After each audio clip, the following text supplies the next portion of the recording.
Good evening, you are welcome to perfect children academy. नमस्कार, मैं Hakim Ali perfect children academy पे आपका हार्दिक स्वागत करता हूँ।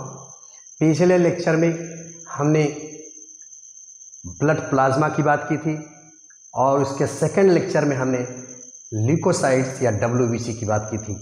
आज हम लोग दूसरे फार्म्ड एलिमेंट्स, पहले फार्म्ड एलिमेंट हमने ल्यूकोसाइट की बात की थी, आज हम दूसरे फार्म्ड एलिमेंट एरिथ्रोसाइट की बात करेंगे और कमिंग लेक्चर में हम थ्रोम्बोसाइट की बात करेंगे। ये तीनों फार्म्ड एलिमेंट्स को ही जब ब्लड से निकाला जाता है तो प्लाज्मा बनती है, जिसकी डीलिंग हमने कर लिया है पीछे। आप जो नहीं देखे होंगे जो लोग लेक्चर, वो जा कर के देखें। हमने ये देखा था कि किस तरह से WBC हमारे बॉडी के लिए काम करते हैं, लेकिन आप सोचें कि WBC को अगर ऑक्सीजन ना पहुँचे, जो हमारे बॉडी के सोल्जर्स हैं उन्हें ऑक्सीजन ना मिले तो फिर उनका जीवन कैसे चलेगा।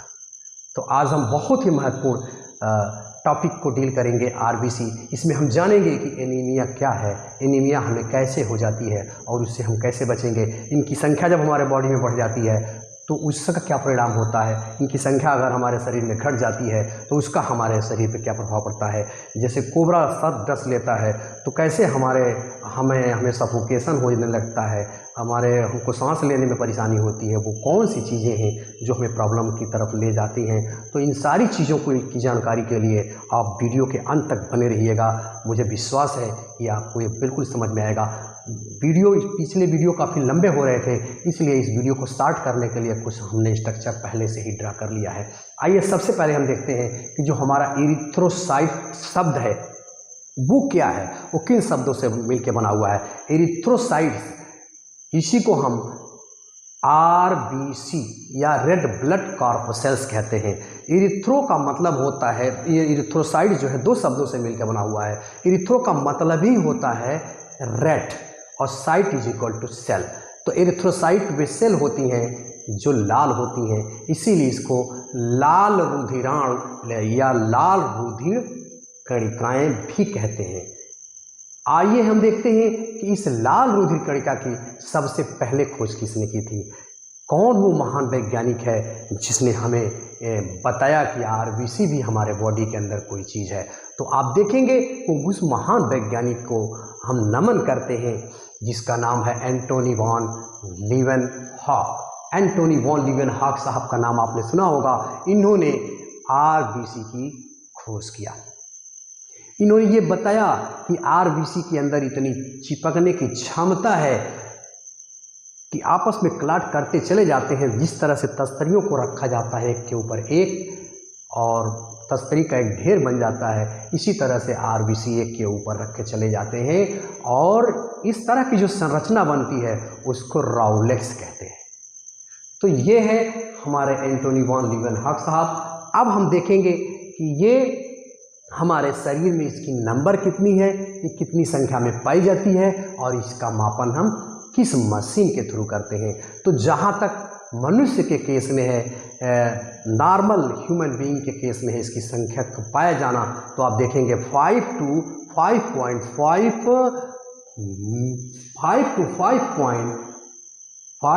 5.5 मिलियंस पर mm3 ये मात्रा होती है। इससे अंदाज़ा लगा सकते हैं कि हमारे शरीर में RBC की मात्रा कितनी अधिक है और WBC को हमने देखा था कि कितनी कम थी।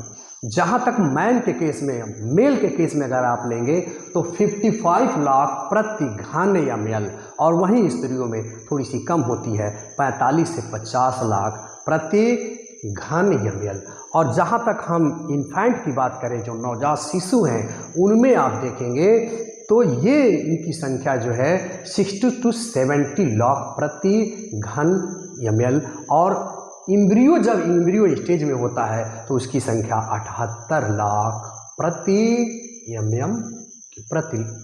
घन ml। तो आप देख रहे हैं कि जब इम्ब्रियो है तो उसमें ज़्यादा है, इन्फेंट में है तो उससे कम, और फिर एडल्ट हो रहा है तो उससे कम, इस तरह से इंक्रीजिंग होता है। और इसका मापन जो है कई बार पूछा गया है परीक्षाओं में कि RBC का मापन किसकी सहायता से किया जाता है, वो कौन सी मशीन है, तो उसका नाम है हीमोसाइटोमीटर। ये बात याद रखिएगा। अब हम आते हैं शेप की बात हम करते हैं। तो शेप जब भी आप देखेंगे तो आरबीसी का शेप जो है बाइकॉन्केव होता है, उभया अवतल। मतलब ये है कि दोनों साइड से इसको दबा दिया जाता है। जैसे एक मिठाई बनाई जाती है पेड़ा, तो पेड़ा को आप देखे होंगे इस साइड से भी दबा रहता है और इस साइड से दबा रहता है, दोनों साइड से इसको दबा दिया जाता है। तो इस दबाने का फायदा ये है कि सरफेस एरिया इंक्रीज हो जाती है। सरफेस एरिया बढ़ जाने से इसमें हीमोग्लोबिन की मात्रा भर जाती है। तो मैमल के केस में यह बाइकॉन्केव होता है। यह इवोल्यूशनरी प्रोसेस के थ्रू ऐसा हुआ है, यानी जो आनुवांशिक विकास हुआ है, जो जैविक विकास हुआ है, उस विकास का ये परिणाम है कि मैमल में बाइकॉन्केव होता है। लेकिन except mammals all the vertebrate have biconvex RBC. लेकिन जब आप मैमल को छोड़ देंगे तो जितने अन्य वर्टिब्रेट हैं उनमें इसकी शेप जो है वो बाइकॉन्वेक्स होती है। इसे आप याद रखिएगा। तो बाइकॉन्वेक्स होना। अब हम बात करेंगे साइज की। जहाँ तक साइज की बात करेंगे, इसकी साइज कितनी होती है, तो आप देखेंगे इसका डायमीटर जो है 7.7 माइक्रोमीटर में होता है। और इसकी ब्रीथ जब आप देखेंगे तो वो 1 to 2 माइक्रोमीटर। अब आप सोच रहे होंगे कि माइक्रोमीटर क्या है। 1 micrometre is equal to 1/10⁶ metre. तो इतना छोटा होता है माइक्रोमीटर में। और हम एक बात और ध्यान रखें कि जो शेप है इसमें बाइकॉन्वेक्स का होना या बाइकॉन्केव की जो बातें चल रही हैं, इसमें एक चीज़ और आपको बताता चलूं कि सबसे जो लार्जेस्ट शेप होता है आरबीसी का, वो एम्फीबियंस में होता है। विशेष करके एम्फीबिया की बात करिएगा या प्रोटियस की बात करिएगा तो 75 माइक्रोन के बराबर होता है। और सबसे स्मॉलेस्ट जो शेप होती है इसकी आरबीसी की, वो मस्क डियर में होती है, जो कि एक मैमल है। तो इस बात को आप नोट कर लीजिएगा। अब हम आते हैं स्ट्रक्चर की बात। तो जहाँ तक स्ट्रक्चर की बात हम देखेंगे, जब हम स्ट्रक्चर में आएंगे तो आप देखेंगे कि इसके अंदर जो है Golgi body, endoplasmic reticulum, mitochondria और न्यूक्लियस, ये सारे जो सेल ऑर्गेनेल्स हैं ये एब्सेंट होते हैं। तो इनके एब्सेंट होने का नतीजा ये होता है कि उसमें काफ़ी स्पेस भर जाता है और उस स्पेस में ज़्यादा से ज़्यादा हीमोग्लोबिन जो है आ जाती है। तो ज़्यादा से ज़्यादा हीमोग्लोबिन आएगी तो ऑक्सीजन ज़्यादा कैरी अप होगा। ये बात आप में रखिएगा। और ये चूंकि इसमें हीमोग्लोबिन पाया जाता है तो ये रिस्पिरेटरी पिगमेंट का काम करता है। लेकिन आप खुद देखेंगे कि ये इसके अंदर जब सेल ऑर्गेनेल्स नहीं है, न्यूक्लियस तक नहीं है, तो ये कौन सा रिस्पिरेशन करेगा? इसके अंदर एनारोबिक रिस्पिरेशन होता है। बड़ी विडंबना है कि दूसरे को ऑक्सीजन पहुंचा रहा है, दूसरे को ऑक्सीजन दे रहा है, वो एरोबिक रिस्पिरेशन कर रहे हैं, और खुद जो है बेचारा एनारोबिक रिस्पिरेशन करता है। अब हम आगे बढ़ते हैं। इसके साइटोप्लाज्म को जब आप देखेंगे, एक बात और यही आपको बताता चलूं कि इस स्ट्रक्चर में न्यूक्लियस तो इसमें एब्सेंट है, लेकिन जब आप लामा को देखेंगे, ये एक्सेप्शन है, याद रखिएगा। एक्सेप्शन में लामा और कैमल, ये साहब लोग ऐसे हैं कि इनमें न्यूक्लियस प्रेजेंट होता है। अब हम बात करेंगे इसके साइटोप्लाज्म की। जब हम आरबीसी के साइटोप्लाज्म की बात करते हैं तो उस साइटोप्लाज्म के अंदर आप देखेंगे कि स्ट्रोमैटिन नाम का, इसमें स्ट्रोमैटिन होता है। वो स्पेशली जो है स्ट्रक्चरल प्रोटीन होता है, जो कुछ स्ट्रक्चरल प्रोटीन होते हैं और कुछ फैटी सब्सटेंसेज होते हैं, कोलेस्ट्रॉल होता है। इन सारी चीज़ों की सहायता से स्ट्रोमैटिन की संरचना होती है और वो साइटोस्केलेटन बनाता है, और मतलब एक तरह से कंकाल बनाता है। साइटोस्केलेटन मतलब साइटोप्लाज्म का कंकाल बनाता है। और इसी साइटोप्लाज्म रूपी कंकाल में आप देखेंगे कि ये साइटोप्लाज्म रूपी कंकाल में ही आरबीसी फंसे रहते हैं। 26.5 करोड़ अणु जो है इसी स्ट्रोमैटिन में आरबीसी के समाहित होते हैं। तो ये बात आप ध्यान रखिएगा। अब हम बात करेंगे कि स्ट्रक्चर इसका कैसा होता है, इसमें क्या क्या चीज़ें दिखाई देती हैं। तो आप देखेंगे जहाँ तक इसके स्ट्रक्चर को, तो ये दो चीज़ों से मिलकर बना है, हीमोग्लोबिन। इसमें हीमोग्लोबिन नाम का एक श्वसन पिगमेंट, आरबीसी के अंदर हीमोग्लोबिन नाम का रिस्पिरेटरी पिगमेंट पाया जाता है। श्वसन रंजक इसको कहते हैं क्योंकि यह ऑक्सीजन को कैरी करता है। और कार्बन डाइऑक्साइड हम लोग रेस्पिरेटरी सिस्टम में पढ़ेंगे, कार्बन डाइऑक्साइड को भी कुछ हद तक उसमें डिजॉल्व होते हैं और वो कैरी अप करता है, तो उसे हम लोग देखेंगे। तो इसीलिए इसको रिस्पिरेटरी रंजक, रिस्पिरेटरी पिगमेंट के नाम से हीमोग्लोबिन को जाना जाता है। और हीमोग्लोबिन काफ़ी महत्वपूर्ण है। आइए देखते हैं कि ये हीमोग्लोबिन जो है इसका स्ट्रक्चर कैसे होता है। तो जब आप हीमोग्लोबिन को देखेंगे तो ये रिस्पिरेटरी पिगमेंट के नाम से जाना जाता है।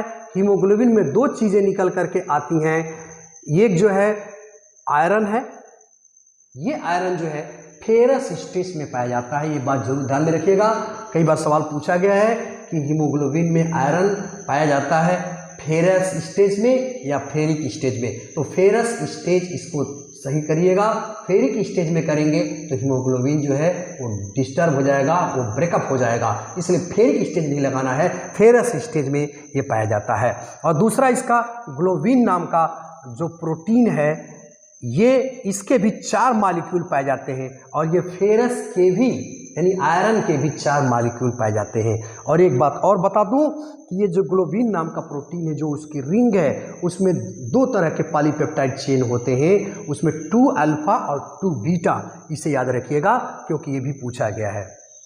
अब हम बात करेंगे हीमोग्लोबिन का अमाउंट कितना पाया जाता है। तो जहाँ तक हीमोग्लोबिन की अमाउंट की बात करेंगे जनरली, तो अमाउंट 12 से लेकर के 16 मिलीग्राम प्रति 100 ml ऑफ ब्लड ये पाया जाता है। और एक आरबीसी में अभी हमने देखा कि 26.5 करोड़ जो है ये हीमोग्लोबिन के अणु इसमें समाहित हो रहे हैं। और एक हीमोग्लोबिन कैरी करता है 4 मॉलिक्यूल ऑफ O2।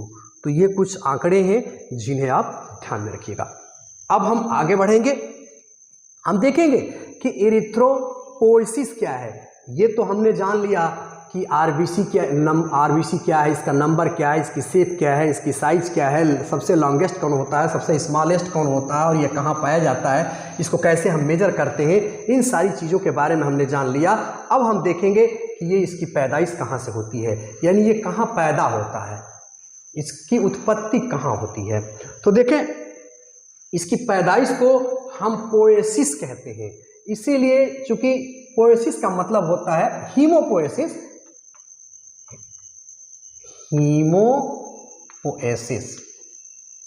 पोएसिस का मतलब होता है बनना, पैदा होना, पोएसिस से पैदा होना, आप याद रख लीजिएगा दिमाग में, पोएसिस मीन्स पैदा होना। तो हम देखेंगे कि चूंकि हम आरबीसी की बात कर रहे हैं तो इसको कहेंगे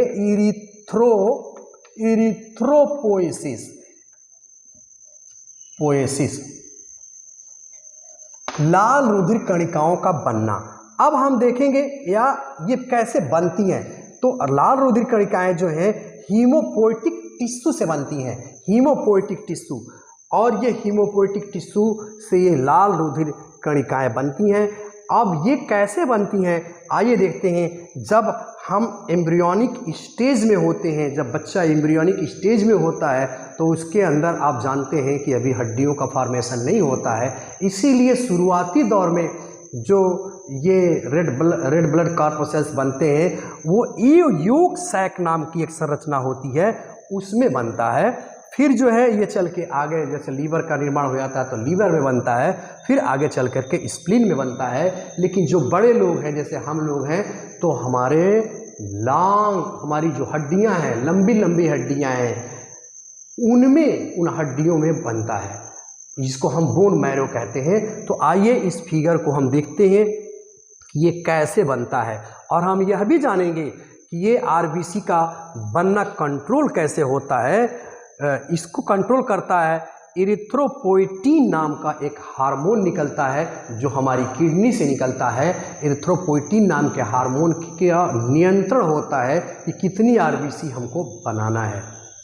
नहीं अगर कोई नियंत्रण रहेगा तो कॉन्टिन्यू आरबीसी बनते चले जाएंगे और आप जानते हैं कि अति सर्वत्र वर्जते, तो समस्या उत्पन्न होगी हमारे शरीर में। इसलिए इसकी कंट्रोलिंग जो है, कंट्रोलिंग पावर किडनी के पास होती है, जो इरिथ्रोपोइटीन नाम का हार्मोन सिक्रीट करता है और इस पर कंट्रोलिंग होती है।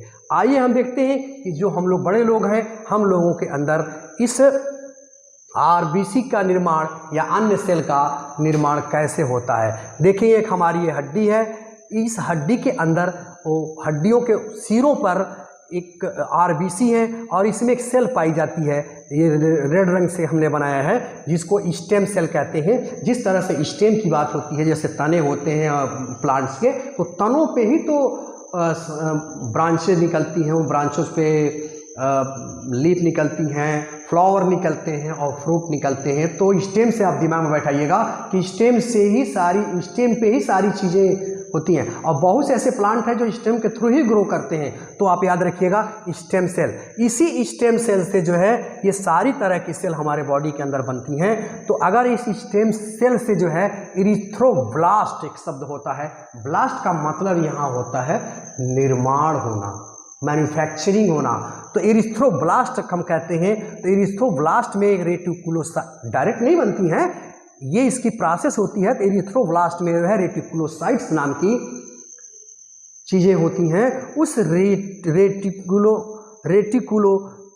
रेटिकुलोसाइट्स के माध्यम से इरिथ्रोब्लास्ट होता है और इरिथ्रोब्लास्ट के अंतर्गत जो है हमारी ये लाल रुधिरिकाएं अंत में इरिथ्रोसाइट्स के माध्यम से बन जाती हैं और ये मैच्योरिटी को ऑब्टेन कर लेती हैं। अब हम दूसरी सेल की बात करते हैं, ये ल्यूकोसाइट्स या ल्यूकोब्लास्ट।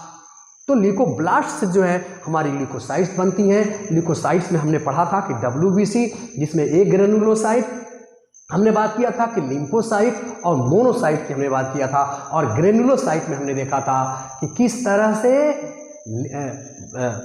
इओसिनोफिल, न्यूट्रोफिल और बैसोफिल, तो ये पांचों चीज़ें जो हैं इस ल्यूकोब्लास्ट के माध्यम से निर्मित हो जाती हैं। और थ्रोम्बोसाइट, जिसे हम ब्लड प्लेटलेट्स भी कहते हैं, वो मेगा कैरियोसाइट नाम की सेल से बनती हैं। तो इस तरह से हम देख रहे हैं कि जो हमारी हड्डियां हैं, उसके जो सिरे बड़ी हड्डियां हैं, उसके सिरों पे स्टेम सेल पाई जाती हैं और उन्हीं स्टेम सेल से इन सारी सेल का निर्माण होता है। आप यहाँ देख रहे हैं कुछ पीली चीज़ें बनाई गई हैं। तो ये पीली चीज़ें जो हैं यह भी जो है इसके अंदर पाई जाती हैं, लेकिन ये अपनी क्षमता खोए रहती हैं, इनएक्टिव स्टेज में होती हैं, इनसे इन सेल का निर्माण नहीं होता है। तो आप सोच रहे होंगे कि आखिर इनका काम क्या है। शुरुआती दौर में अभी मैंने बताया कि आपने कि जो भ्रूण होता है उसमें आरबीसी की संख्या ज़्यादा पाई जा रही है, इन्फेंट में उससे कम है, एडल्ट में उससे कम है। तो इसका मतलब ये है कि शुरुआती दौर में आरबीसी की संख्या ज़्यादा है, यानी ज़्यादा बन रही है। तो बन रही है, लेकिन जैसे जैसे हम बड़े हो रहे हैं तो कम हो रही है। तो ठीक इसी तरह से जैसे जैसे हमारी उम्र बढ़ती जाती है तो ये स्टेम सेल यहाँ सेंट्रलाइज होते चले जाते हैं और किनारों पर से ही जो है इन सारी चीज़ों का निर्माण होता है और ये सेल अपनी इनएक्टिव स्टेज में पड़ी रहती हैं। लेकिन ऐसा नहीं है कि इनका रोल नहीं है। जब कभी ऐसा होता है कि कोई दुर्घटना हो जाती है और ये सेल हमारी स्टेम सेल डैमेज हो जाती हैं, तुरंत इनके अंदर कैपेसिटी होती है कि अपने आप को स्टेम सेल में कन्वर्ट कर लेती हैं और हमारी ज़रूरतों के अनुसार आरबीसी का पुनः जो है सिंथेसिस या मैन्युफैक्चरिंग का निर्माण होने लगता है। तो इसे आप ध्यान में रखेंगे। अभी तक हमने जाना कि एरिथ्रोपोइसिस क्या है, ये कैसे बनती हैं और भ्रूण अवस्था में कैसे बनती हैं, और फिर हम जब बड़े हो जाते हैं तो कैसे बनती हैं, और हमारे बॉडी के अंदर इनका कंट्रोलिंग कैसे होता है। लेकिन एक्स्ट्रा आरबीसी जब बन जाती हैं तो वो हमारे स्प्लीन, जिसे हम प्लीहा कहते हैं, स्प्लीन में इकट्ठी हो जाती हैं। इसीलिए स्प्लीन को ब्लड बैंक भी कहा जाता है। अभी हम देखेंगे कि स्प्लीन का और क्या काम है वो कब्रगाह भी है इनकी। तो आइए हम बात करते हैं, आगे देखते हैं। आप जानते हैं कि कोई भी चीज़ें जो इस संसार में आई हैं वो उनको नष्ट होना है, उनका जीवन हमेशा हमेशा के लिए नहीं है। Nothing is immortal in this universe, संसार में कोई भी चीज़ अमरत्व को प्राप्त नहीं है। तो लाइफ स्पान जब आप देखिएगा, इन लाइफ स्पान क्या है इन आरबीसी का, तो लाइफ स्पान जो है 120 से लेकर के 127 दिनों तक इनका जीवन अवधि होता है। 1 से 20 से लेकर के 127 दिनों की जीवन अवधि को पूरा करने के बाद ये सेल जो है स्प्लिन में चली जाती हैं और डिस्ट्रक्शन इनका होता है, डिस्ट्रक्शन कर दिया जाता है, यानी लाश बन जाती हैं। तो आइए देखते हैं वो कैसे होता है और उस प्रक्रिया को हम कहते क्या हैं। देखिए, इसको कहते हैं हीमोलाइसिस। हीमोलाइसिस, लाइसिस शब्द से आप याद रखिएगा कि उसका अपघटन होना, यानी रुधिर का अपघटन होना। तो जब ये कोशिकाएं बूढ़ी हो जाती हैं, यानी अपनी उम्र को प्राप्त कर लेती हैं, तो ये स्प्लीन में पहुंचा दी जाती हैं और इसी स्प्लीन के अंदर रेटिकुलो एंडोथीलियल सेल होती हैं जो इस आरबीसी को ब्रेक कर देती हैं। और जब ये ब्रेक करती हैं तो ये ग्लोबिन नाम का जो प्रोटीन है और हीमैटिन जो है ये टूट जाता है, ये ब्रेक हो जाते हैं। और ब्रेक होने के बाद ये बिलिरुबिन और बिलिरुबिन नाम के प्रोटीन में, बिलिरुबिन और बिलिरुबिन नाम के पिगमेंट में ये कन्वर्ट हो जाती हैं। तो इस तरह से इनका जीवन समाप्त हो जाता है और ये स्प्लीन नामक कब्र में दफन हो जाती हैं। जब आप हीमोलाइसिस के रेशियो को आप देखेंगे तो 2.5 लाख प्रति सेकंड की रफ्तार से हमारे शरीर के अंदर ये आरबीसी नष्ट होते रहते हैं। तो आप सोच रहे होंगे कि जब ये नष्ट हो रहे हैं और जो बन रहे हैं इनमें क्या कोई रिलेशन है? बिल्कुल रिलेशन है। अगर रिलेशन सही नहीं रहेगा तो ज़्यादा बनेंगे और कम मरेंगे तो भी समस्या है, कम बनेंगे ज़्यादा मर जाएंगे तो भी समस्या है।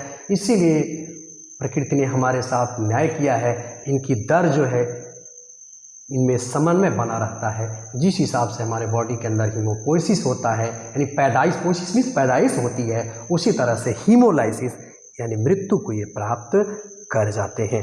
अब हम देखेंगे कि ये मृत्यु की जो प्राप्ति होती है वो कैसे होती है। और हमने शुरुआती दौर में जो सर्प की बात किया था कि कैसे हमें सांप काट लेता है तो हमें सांस लेने में परेशानी होती है, वो चीज़ भी आइए हम देख लेते हैं। तो एक चीज़ होता है जो आरबीसी की जो दीवारें होती हैं वो सेमी परमिएबल होती हैं, सेमी परमिएबल, अर्ध पारगम्य होती हैं। तो अर्ध पारगम्यता का परिणाम ये होता है कि जब हम इसको हाइपोटोनिक सॉल्यूशन देते हैं, हाइपोटोनिक का मतलब होता है अल्प पराशरी। तो अल्प पराशरी विलयन में जब इसको रखा जाता है तो ये पानी को एब्जॉर्ब करके, और ये जब पानी एब्जॉर्ब कर लेती हैं तो ये बर्स्ट कर जाती हैं आरबीसी। ठीक इसी तरह से जो सर्प विष होता है वो हाइपोटोनिक सिटी जैसा काम करता है और इसीलिए हमारी जो आरबीसी हैं वो रप्चर कर जाती हैं। और जब रप्चर कर जाती हैं तो उसके अंदर का जो हीमोग्लोबिन है वो डिस्टर्ब हो जाता है और जब ऑक्सीजन वहाँ कैरी नहीं हो पाएगा हमारे सेल को तो निश्चित रूप से हमें सफोकेशन होगा और हम सांस ले नहीं पाएंगे सही ढंग से। तो हीमोलाइसिस कर देता है ये स्नेक का विष, इसलिए हमें समस्या होती है। अब हम ये देखें कि हमारे शरीर में अगर इनकी संख्या, हीमोलाइसिस के लिए एक बात और बताता चलूँ आपको, कुछ फैटी एसिड भी जो है, कुछ फैसी सॉल्वेंट, एसिड कह रहा हूँ सॉरी, कुछ जो फैटी सॉल्वेंट होते हैं वो भी जो है हीमोलाइसिस के लिए जिम्मेदार होते हैं। अब हम देखेंगे कि अगर हमारे शरीर में ये इनकी संख्या कम हो गई, सपोज कर लीजिए कि आरबीसी हमारे शरीर में कम हो गए, तो क्या होगा? तो आरबीसी हमारे शरीर में अगर कम हो जाएंगे तो हमें एनीमिया हो जाएगा। और ये एनीमिया आप जानते हैं कि कई तरह का होता है ना। जैसे आप न्यूट्रिशियस एनीमिया, न्यूट्रिशियस, इसमें क्या होगा? न्यूट्रिशन की कमी हमारे बॉडी में हो गई। सपोज कर लीजिए हमारे बॉडी के अंदर जो है आयरन की कमी हो गई, तो आयरन की कमी हो जाती है तो न्यूट्रिशियस एनीमिया हो जाती है। क्योंकि आप जानते हैं डॉक्टर के पास जाते हैं तो आयरन और फोलिक एसिड वो लिखता है, क्योंकि रॉ मटेरियल तो हीमोग्लोबिन के रॉ मटेरियल ये आरबीसी को बनाने के लिए रॉ मटेरियल तो आयरन और हीमोग्लोबिन यही तो है जिसकी चर्चा अभी हमने किया। तो इसीलिए डॉक्टर के पास जब आप जाते हैं तो वो आयरन और फोलिक एसिड लिख देता है ताकि आरबीसी आपके शरीर में सही ढंग का बनता रहे। तो हमारे शरीर में आरबीसी की अगर कमी हो जाएगी तो एनीमिया हो जाती है। और इसमें कई तरह की एनीमिया होती है, जैसे इसको हम न्यूट्रिशियस एनीमिया कहते हैं। आयरन की कमी आपके शरीर में हो गई तो न्यूट्रिशियस एनीमिया हो जाएगा। इसी तरह से अगर आपका विटामिन B12 की कमी हो गई तो परनीशियस एनीमिया हो जाएगा। परनीशियस एनीमिया हो जाएगा विटामिन B12 की कमी से, आप जानते हो विटामिन B12। और इसी तरह से हीमोलाइसिस हो जाता है। और एक बीमारी आपको ही बताता चलूं कि थैलेसीमिया हो जाता है। अगर इसकी कमी हो गई तो इसको थैलेसीमिया, वेरी इंपॉर्टेंट, थैलेसीमिया नाम की बीमारी हो जाती है। और ये थैलेसीमिया नाम की जो बीमारी है ये जेनेटिक डिसऑर्डर है, जेनेटिक डिसऑर्डर। तो इसमें क्या होता है, ये जो हमारे शरीर में क्रोमोसोम नंबर 16 है, ये क्रोमोसोम नंबर 16 के अंदर जो इसके अंदर जो पॉलीपेप्टाइड चेन है, जो रिंग होती है, उसकी साइज जो है इसमें डिस्टर्ब होने से आरबीसी की शेप जो है वो रिड्यूस हो जाती है, श्रिंक कर जाती है। और आप जानते हैं कि जब आरबीसी की शेप बिगड़ेगी तो फाइगोसाइट उसको किल कर देते हैं। तो इस तरह से ये बीमारी हो जाती है थैलेसीमिया। अब हम आइए जल्दी से देख लेते हैं कि ये तो हमारे बॉडी के अंदर इनकी संख्या कम हो गई तो ये सारी बीमारियां हमें हो जाती हैं। और आप जानते हैं मलेरिया में भी एनीमिया हो जाती है, क्योंकि आरबीसी की कमी हो जाती है, वो डिस्ट्रॉय कर देते हैं। आप मलेरिया वाले चैप्टर में पढ़ेंगे। अब हम बात करेंगे कि अगर आरबीसी की संख्या बढ़ जाए तो क्या होगा, क्योंकि आप जानते हैं कि अति सर्वत्र वर्जते। अगर नॉर्मली आरबीसी की संख्या है तो हमें कोई प्रॉब्लम नहीं होती है। तो अगर इनकी संख्या बढ़ती है आरबीसी की तो इसको हम एक टर्म देते हैं, आरबीसी को कहते हैं इरिथ्रोसाइटोसिस। जैसा कि हमने उसमें टर्म यूज किया था, डब्ल्यूबीसी की संख्या जब बढ़ी थी तो ल्यूकोसाइटोसिस कहा था। तो ये आरबीसी की संख्या बढ़ना अगर नॉर्मल स्टेज, कई बार ये नॉर्मल स्टेज में भी बढ़ जाती है। जैसे हम यहाँ लोअर एरिया में रह रहे हैं और जब हम हिल पे पहुँचते हैं, या जो लोग हिल एरिया में रहते हैं, पहाड़ों पे रहते हैं, उनके गाल को देखिएगा बिल्कुल लाल लाल होते हैं। क्यों? क्योंकि उनके अंदर जो है आरबीसी की संख्या हम लोगों की तुलना में ज़्यादा होती है। अगर आप भी पहाड़ों पे जाओगे तो आपके बॉडी के अंदर भी आरबीसी की संख्या बढ़ा दी जाती है, क्योंकि जब हम ऊपर पहुंचते हैं तो ऑक्सीजन का पार्शियल प्रेशर जो है घट जाता है।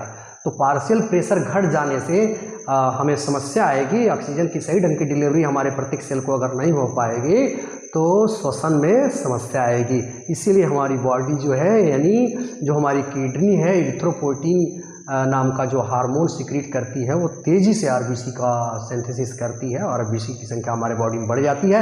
और उसके बढ़ जाने से ज़्यादा हमारे शरीर में ऑक्सीजन की डिलीवरी होती है और हम आसानी से उसको जी लेते हैं। एक चीज़ और आपको बताता चलो, हीमोपोइसिस के अंदर कई बार ये भी होता है कि आरबीसी के अंदर जो है अंदर से जो हीमोग्लोबिन है वो डिफ्यूज़न प्रोसेस के माध्यम से भी बाहर निकल जाता है, ये बात भी ध्यान रखिएगा। तो कई बार ये सवाल कई बार पूछा गया है कि घोस्ट इसको कहते हैं, घोस्ट या शैडो ऑफ आरबीसी। तो आरबीसी की शैडो, छाया, जैसे हम हैं, हम लोग हैं, मतलब कोई भी जानवर है उसके अंदर से उसका प्राण निकल गया तो क्या है, उसकी शरीर अब तो उसकी छाया ही है, वो घोस्ट ही तो है, भूत ही तो बन गया। तो इसी तरह से कई बार ये आरबीसी के अंदर से वो उसका हीमोग्लोबिन बाहर निकल जाता है और शेप वैसे ही बनी रहती है। तो इस तरह की परिस्थितियां जब होती हैं तो डिफ्यूजन के माध्यम से होती हैं और उसको घोस्ट या शैडो ऑफ आरबीसी भी कहते हैं। तो ये बात ध्यान रखिएगा।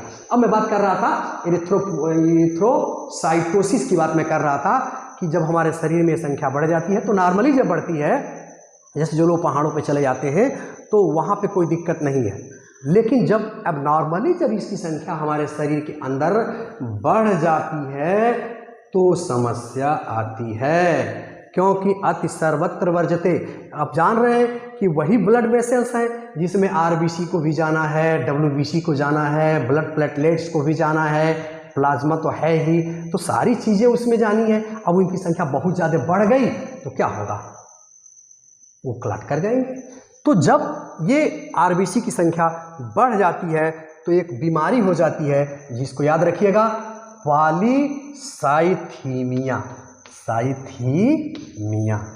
पॉलीसाइथीमिया। इसमें क्या होता है, ब्लड हमारा क्लॉट कर जाता है, ब्लड की क्लॉटिंग हो जाती है। और इस स्टेज में कुछ आपको सिम्टम भी देखने को, थोड़ी सी बातें मैं बता दूं, सिम्टम भी देखने को मिलते हैं। जैसे आदमी थका हुआ आता है, टायर्डनेस आ जाती है उसके अंदर, आदमी के अंदर, और वो शॉर्ट ब्रीथ करता है, मतलब सांस लेने में उसको परेशानी होती है। और इसी तरह से हेडेक होता है, उसको हेडेक होता है। और एक चीज़ और देखेंगे, ब्लरी जो है, ब्लरी विज़न भी होता है, यानी आँख से कम दिखाई देने लगता है। तो ये सारी बातें रहीं। हमने आरबीसी के बारे में डिस्कस किया कि आरबीसी की संख्या क्या है, उसकी शेप क्या है, उसकी साइज़ क्या है, उसमें हीमोग्लोबिन की मात्रा क्या है, और एरिथ्रोपोइटिस क्या है, और ये कैसे बनते हैं, और इनका हीमोलाइसिस क्या है, इनका डिस्ट्रक्शन कैसे होता है, और इनके बॉडी में क्या चीज़ें होती हैं। मुझे उम्मीद है कि ये लेक्चर आपको पसंद आया होगा। और कमिंग लेक्चर हमारा होगा थ्रोम्बोसाइट्स क्या है, यानी ब्लड प्लेटलेट्स क्या हैं। हम इसमें जानेंगे कि किस तरह से हमको चोट लग जाती है तो हमारे ब्लड क्यों क्लॉट हो जाता है, हम एक्स्ट्रा ब्लड लॉस से बच जाते हैं। तो उस कमिंग लेक्चर को देखने के लिए आप इंतज़ार करिए। कमिंग लेक्चर जल्द ही आने वाला है। लेकिन जो लोग चैनल पे नए हैं उनसे मेरा रिक्वेस्ट है कि वो चैनल को सब्सक्राइब करें, लाइक करें और कमेंट करें। इन्हीं शब्दों के साथ मैं इस वीडियो को यहीं समाप्त करता हूँ। धन्यवाद।